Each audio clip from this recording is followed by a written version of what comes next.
Dieu te dit quoi? Soumets, c'est-à-dire prends les mains, mets-les en dessous. Alléluia.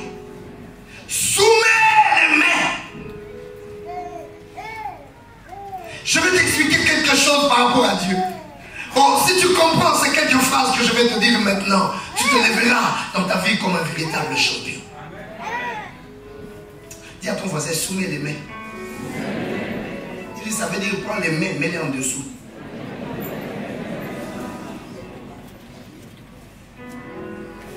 Alléluia. Soumets tous les mains qui se présentent devant toi. Dieu les met devant toi pour que tu les soumettes. C'est la première loi qu'il donne à l'homme quand il est créé. Il lui donne le monde, il dit dominez et assujettissez. Le verbe assujettir a cette impression-là d'incliner quelque chose. Obliger quelque chose à prendre la direction que toi tu veux. Ça veut dire que Dieu, avant même le péché, avait déjà créé les mains. Alléluia. Assujetti, domine. Les choses se présenteront devant toi, mais ne t'incline pas. Les choses se présenteront devant toi, mais ne fuis pas. Les choses se présenteront devant toi, mais ne lâche pas. Soumets-les. Et je vais t'expliquer quelque chose que Dieu aime faire. Vous savez, nous sommes contents quand nous possédons des choses. Quelle joie quand nous avons réussi à acheter ou à construire une très belle maison. Quelle joie le jour où nous achetons notre belle voiture, cette voiture qui nous ressemble. Parce qu'il ne faut jamais rouler dans une voiture qui n'a pas ton visage. Ça crée des petits problèmes d'harmonie sur la terre. Nous sommes sur la terre dans une loi de correspondance. C'est pourquoi je te vois habillé là où tu es. Parce que tu as fait la correspondance entre ta taille, ta pointure et ce que tu as. Parce que si tu cherches des chaussures qui ne sont pas ta pointure, tu vas aller jouer à la grande vadouille à la place de profit. Alléluia. Vous vous souvenez? Lui de Finesse lui a donné des chaussures. Quand nous entrons dans les magasins, nous cherchons ce qui nous correspond. C'est une loi de la vie. Chaque chose spirituelle, chaque chose, je dois trouver la correspondance entre mon être et ce que je dois prendre. Quand ça correspondra, je me sentirai à l'aise. Quand ça ne correspondra pas, même quand je le posséderai, ça ne me donnera jamais la joie. Il y a des choses que nous possédons mais qui nous énervent. Moi, je te conseille de te débarrasser de ça. Parce que ça embrouille ta vie. Or, la vie, elle est précieuse et elle est courte. Elle ne s'allonge qu'avec des jours. Alléluia. Quand il y a le joie, le temps se raccourcit. Et quand il y a des douleurs, le temps s'allonge. Les nuits deviennent longues quand on a des soucis. Et les nuits deviennent courtes quand on passe des moments. Le temps est relatif. Ça dépend de ce que tu vis. Les gens qui vivent heureux et disent Seigneur, prolonge ma vie. Ceux qui souffrent et disent Seigneur, prends-moi vite. Ceux qui vivent heureux et cherchent à se soigner pour rester d'éternité en éternité. Ceux qui souffrent, ils se suicident. Le temps est relatif. Dis à ton voisin, le temps est relatif. Celui qui aime la parole ne s'ennuie pas. David aimait beaucoup la maison de l'Éternel et dit un jour dans tes parvis vaut mieux que 1000 ailleurs. Alléluia. Il aimait rester là, demeurer là.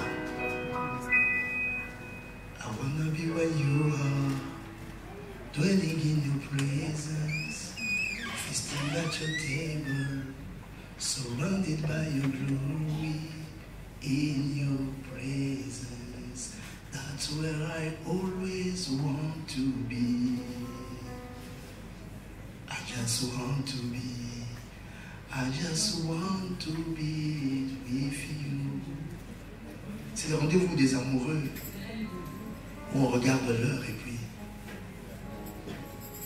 le temps est en train de finir parce qu'on est encore fiancés et que chacun est chez ses parents. Et les parents vont bientôt commencer à te chercher. Et puis on a envie de grignoter encore quelques minutes, mais les cloches sonnent déjà. Alléluia. Qui m'entend, disent amen. Oh, mais c'est pas très facile de passer quelques minutes avec quelqu'un qui t'énerve. Dis à ton voisin, le temps est relatif. Il y a des choses qui durent et puis c'est comme si on n'a pas pris du temps, et puis il y a des choses qui sont brèves et on a l'impression que ça a été une éternité. Oui, Dieu te demande de soumettre les mains. Assujetti, domine. Parce que ce ne sont pas nos possessions, ce ne sont pas nos acquisitions qui intéressent Dieu. Nous jubilons certes quand nous avons toutes ces choses, mais écoute-moi très bien. Je te donne 3 phrases. Nos possessions ne sont que le signe de nos victoires. Nos possessions ne sont que les signes de nos victoires. Deuxième phrase. Ce sont nos victoires que Dieu vise, pas nos possessions. Les possessions ne sont que des signes. Ce que Dieu vise, ce n'est pas la possession, mais c'est la victoire. Et troisième phrase, chaque victoire doit s'exprimer par une possession. Chaque fois que tu auras gagné une victoire, ne fais pas oublier cette victoire. Il faut marquer cette victoire par une possession. Qui me suit? Je suis en train de t'expliquer que Dieu en réalité ne visait pas le pays où coule le lait et le miel. Si ce n'était que le pays où coule le lait et le miel, il allait leur donner ce pays-là gratuitement. Mais ce que Dieu cherchait dans le peuple d'Israël, c'était leur histoire. Alléluia. Et leur histoire allait se faire par la victoire qu'ils allaient remporter pour avoir cette possession. Qui m'entend qui dit amen? Quand tu as quelque chose, ce qui est important dans la chose que tu as, son histoire. Il y a quelqu'un qui m'entend ici? Dis très fort amen. Laisse-moi te dire qu'il y a des choses moins riches qui suscitent ta joie et des choses très riches qui ne suscitent pas de joie. Il y a des hommes riches qui possèdent des choses dont ils ne jubilent pas. Il y a des hommes moins riches qui ont des choses pour lesquelles ils dansent. À cause de quoi? Pas à cause de ce que l'on a, mais à cause de la manière dont on l'a acquis.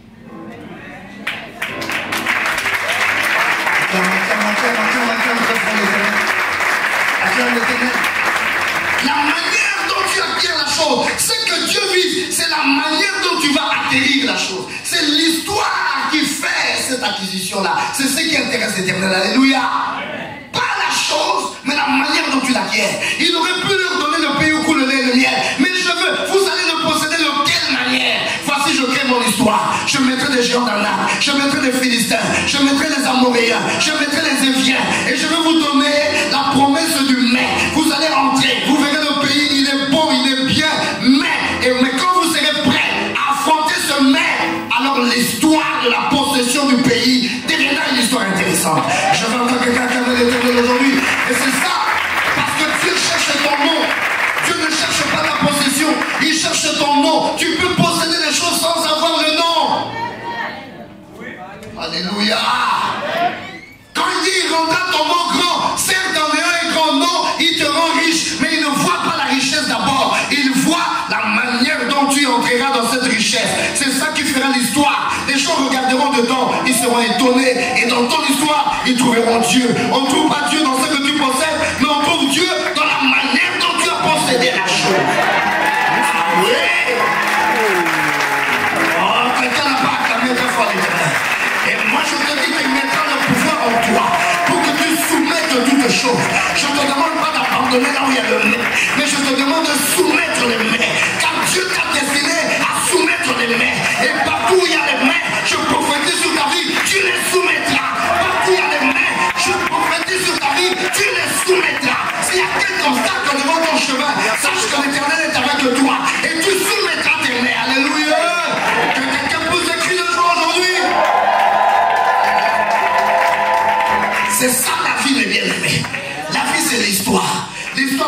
tu entres, la manière dont tu possèdes, la manière dont tu acquiers, la manière dont tu habites, comment tu es arrivé là. Alléluia. C'est tout cet effort. Quand tu sais t'arrêter, tu regardes d'où tu viens et tu dis j'étais là. Voici ces choses. Ce n'était pas facile. C'est ça ton histoire. Et tu crois des moments de découragement, des moments d'abandon. Là où l'Éternel venait te tenir par la main. Il te disait mon frère, mon fils avance, ma fille avance. Et tu regardes là où il y avait des géants devant toi qui pouvaient te renverser. Mais tu n'as pas compris comment on les a renversés. Parce que tu as cru à ton histoire. Pour ce que ton voisin dit, tu crois à ton histoire. Dis-le, crois à ton histoire. Dis-le, crois à ton histoire. Dis-le, l'histoire n'est pas ce que tu posséderas, mais la manière dont tu vas les posséder. Et acclame très fort l'Éternel aujourd'hui. Oh. Ah oui. David est loin. On le voit en cachette. Pourquoi tu veux chercher le problème? Il y a un roi sur le trône. Pourquoi tu me cherches des problèmes? Le roi lui-même est en train de trembler. Il y a non seulement le roi, il y a Goliath. Il y a non seulement Goliath, il y a le fils du roi. La royauté, ça se transmettait de père en fils. Quelle pouvait être l'espérance de David de devenir roi? Mais Dieu lui promet aimer. Tu viens dans notre maison, il n'y a pas de problème. Tu me verses l'huile, il n'y a pas de problème. Mais tu n'as pas vu qu'il y a Saül là-bas. Lui-même, Saül, il y a Goliath qui est en train de menacer pour lui prendre le royaume. En dessous de Saül, il y a des fils. La royauté se transmet de père en fils. Tu veux t'amuser avec moi? Dis avec moi, Dieu n'a pas menti. Dis encore plus fort, Dieu n'a pas menti. Mais il promet d'aimer. Dis avec moi, il promet d'aimer. Pour que moi, je soumette les mains. Alors dis à ton voisin, soumets les mains. Dis encore, soumets les mains. Dis, ça veut dire, prends les mains, mets-les en dessous.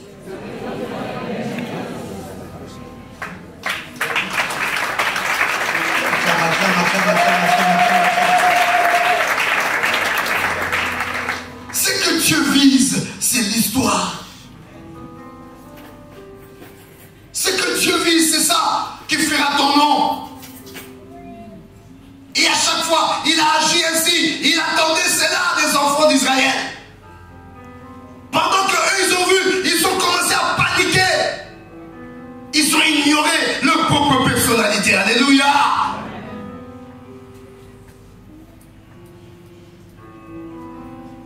Et avec moi, point 3.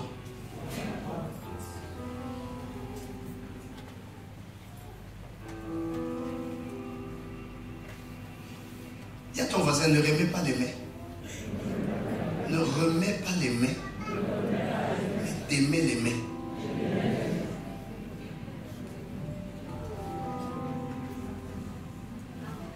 Alléluia. Ne remets pas les mains. Parce que c'est là la promesse de Dieu. Parce que ce que Dieu veut en toi, c'est que tu le soumettes. Quand il y a des mains, il ne faut jamais chercher. On parle de main une seule fois. Dis à ton voisin, on parle de main une seule fois. On ne remet pas les mains. Si chaque jour tu parles des mains, tu es devenu un défaitiste. Un échouiste. Alléluia. Quelqu'un qui est destiné à échouer. On parle de main une fois. C'est le jour où on constate son existence. La deuxième fois, c'est pour le démettre. C'est-à-dire qu'on ne parlera plus jamais de ce main-là. On nommera pas le main deux fois. Le main ne résistera pas. Le main ne sera pas là. Notre mission est de démettre les mains. Alléluia. Quand Dieu les envoie, Moïse dit, envoie des espions. Les espions devaient aller constater qu'il y a le main. Mais on devait parler de ce main-là une seule fois. Remettre, ça veut dire amener encore le main une seconde fois. Remettre. Quand tu sais qu'on parle de remix, quand on parle de remix, on a mixé deuxième fois. Alléluia. On devait parler de ce main une seule fois. Mais on devait s'arranger pour qu'on ne parle plus jamais de ce main. Ce main a existé et ce main a été effacé. Et quand ce main est effacé, c'est alors que nous entrons dans notre possession. Je vais entendre quelqu'un crier amen aujourd'hui. Mais ils n'ont pas. Ils ont logé dans leur esprit le mais. Ils ont remis le mais. Parce qu'en eux-mêmes, ils étaient déjà des mais. Quand toi-même tu as comme nature mais, tout devant toi sera mais. Tu n'auras même jamais le regard que ce mais-là peut disparaître. Tu ne peux pas avoir la vision que le chemin est ouvert, que la porte est ouverte. Tu ne verras que des barrières, tu ne vois que des grilles, tu ne vois que des obstacles. Il y a des gens qui ne parlent que le langage de mais, le langage de mais. Je n'aime pas dans la réunion entendre quelqu'un qui prononce 2 fois leur mot mais.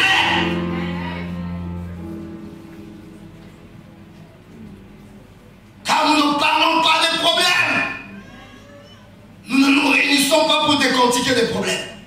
Nous nous réunissons pour citer des problèmes et chercher des solutions. Quand une solution arrive, un problème n'existe plus. Acclame, acclame, acclame.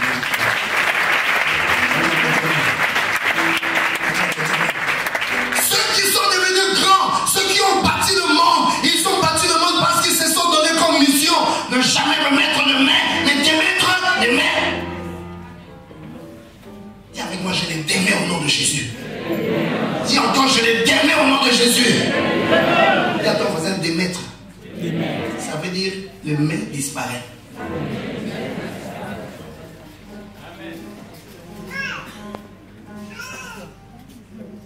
Et voilà, quand ils étaient en train de parler, Caleb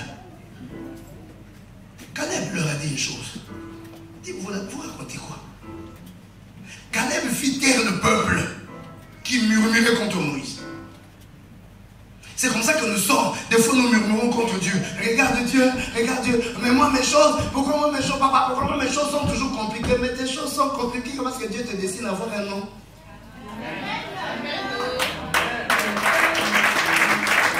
Ceux-là qui ne croisent pas des choses compliquées, mais il faut qu'ils aillent revoir Dieu, que Dieu les recrée. C'est une malédiction que de ne pas rencontrer des choses compliquées devant toi. Parce que tu n'auras pas d'histoire. Tu n'auras pas de référence. Pourquoi on parle de David? Pourquoi vous parlez de David? Vous parlez de David parce qu'il a construit un palais à Jérusalem. Pourquoi vous parlez de lui? Hein? Quelle est l'histoire la plus connue de David? Mais pourquoi on ne prend pas l'histoire de David par rapport aux matériaux qu'il a déposés pour construire le temple? Parce que là, il a affronté un mais. Alléluia. Encore un même. Même Salomon. Quand vous parlez de Salomon, vous parlez de son temple. Mais pourquoi vous parlez de ce temple? Oh. Si c'était une petite cabane, vous allez parler du temple de Salomon. Vous croyez que construire ça, c'était facile? Les matériaux qu'on devait dire mettre là. Et pourquoi Dieu va nous compliquer la tâche? La maison pour un Dieu humble, un Dieu simple, un Dieu lui-même, il peut descendre, il peut venir même là où il y a la paille. Il va compliquer la vie aux gens en déterminant qu'il faut mettre de l'or, il faut mettre de l'argent, il faut mettre de ceci, il faut mettre cela. On trouve ça où? Voici pourquoi ta petite vision là, j'efface ça au nom de Jésus. Je ramène la grande vision. Le premier plan que tu as tracé de ta maison, c'est ça que moi je ramène. On va même modifier ça. Au lieu de rendre ça plus petit, on va agrandir ça. On va trouver un moyen pour mettre la piscine derrière. Je sais qu'il y a un mais parce que la parcelle est filée là-bas. Tu n'as plus d'espace. Mais le problème c'est qu'on va acheter la parcelle du voisin. On va mettre la piscine là-bas derrière. Je vais mettre quelqu'un qui amène l'éternel à la clame. Il y a un même mitoyen. Alléluia. Il y avait un hôtel, un très bel hôtel à Kinshasa. De la chaîne Sabena. Ceux qui partent à Kinshasa, l'hôtel Memling. Un bel hôtel. Et tu entres là-bas, vraiment, mon Dieu. Mais cet hôtel avait un problème de parking. On avait construit ça à l'époque du Congo belge. À cette époque-là, il n'y avait pas de voleurs, il n'y avait pas de braqueurs, il n'y avait pas de ceci, cela. Au centre-ville, ce n'est pas tout le monde qui s'est déplacé pour aller là-bas. Quitter la cité pour arriver jusqu'au centre-ville, déjà, il faut avoir du courage. Et il y avait un petit parking devant. On mettait les voitures se garaient là. Mais après, la ville aussi s'est agrandie. Les gens commencé à visiter davantage l'hôtel. Venez garer les voitures là devant. Ça a commencé à poser un problème. Et tout le monde aimait l'hôtel. Même Link. Mais. On va partir. On va aller là-bas.